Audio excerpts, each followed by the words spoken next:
Former FBI Investigator Bill Daly sparked fears right now of a really big terror network in Europe. Bill, you know, we're hearing about these arrests in France, and then there's arrests the day after in Belgium connected to the arrests in France. There's been Italy, there's been Germany. I think it goes without saying everyone suspected that there were links between all of these so-called terror networks, but is the size now, is that what's really gotten people sort of saying, whoa, this is a lot more intricate and more dangerous than we thought? Oh, you're right, Charles. Absolutely. I mean, you would think since the Paris bombings took place is that some of this would have been uncovered. So it's quite stunning that right now we're learning of this really extensive network. And as you pointed out, you know, countries as far away as Italy, even places up in Holland and Rotterdam have been the center of some of these arrests.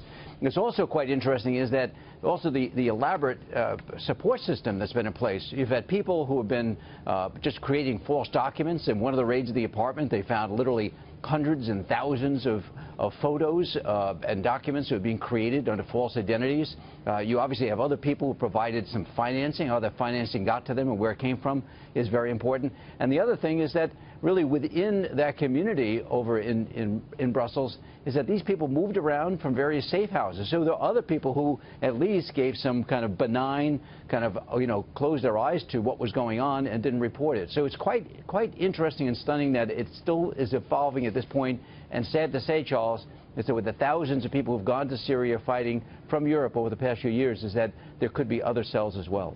You know, Bill, to me that would seem like the one area that there would be a lot more focus on, because it's the people who go to Syria and get this extensive bomb-making experience. They go to that bomb-making university or others like it in Syria that come back. Those are the central figures here. It's one thing to have safe houses and even money, but the ability to create and make these bombs.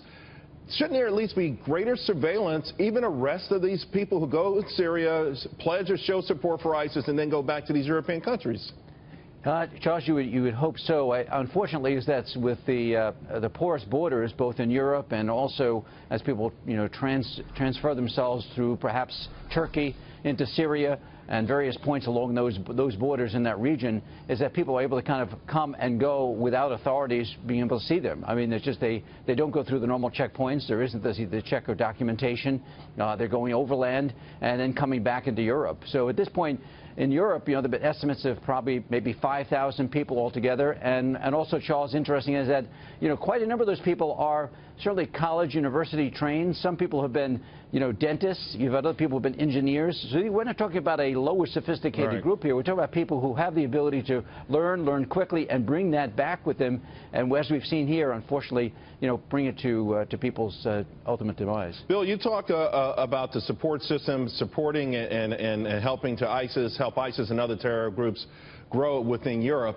On the other end of that has been what is the West doing? Now, one of the areas of interest the last few days has been NATO. Trump, in fact, saying that it's outdated and Belgium is disorganized in its fight against terror. Let's take a listen to what he had to say.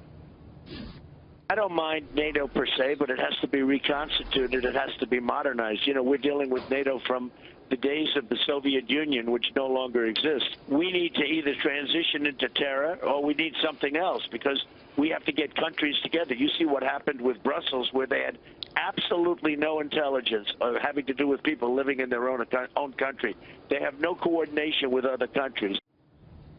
Bill, what do you make of that? Because since then, you know, there have been some defenders of NATO saying they're doing exactly what they were supposed to do.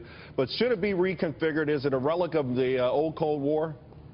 Well, I think, you know, there's a certain stream of thought there that certainly makes sense, is that you do have this kind of morphing of what we've seen, kind of terrorism and this kind of you know, military side. On one hand, we see them fighting in Syria. On the other hand, they're kind of taking that to the streets, you know, in Europe and even here in the U.S. So really the question is, what role does NATO have to play in addition to what the intelligence agencies need to be doing, you know, over in Europe? We've seen now call for more people being involved in intelligence gathering. We've seen the U.S. now have sent over some of our people from the FBI have gone over to help them kind of work through these things, because I would probably suggest to you is that the fact that we've now uncovering so many more people who are involved in these extensive terror networks is quite surprising. And the question is, whose role is it? Right. Is it a combination role between what NATO traditionally has been doing, kind of fighting military, of which ISIS is, and now fighting terror? So I do think there's something to be given some thought to here.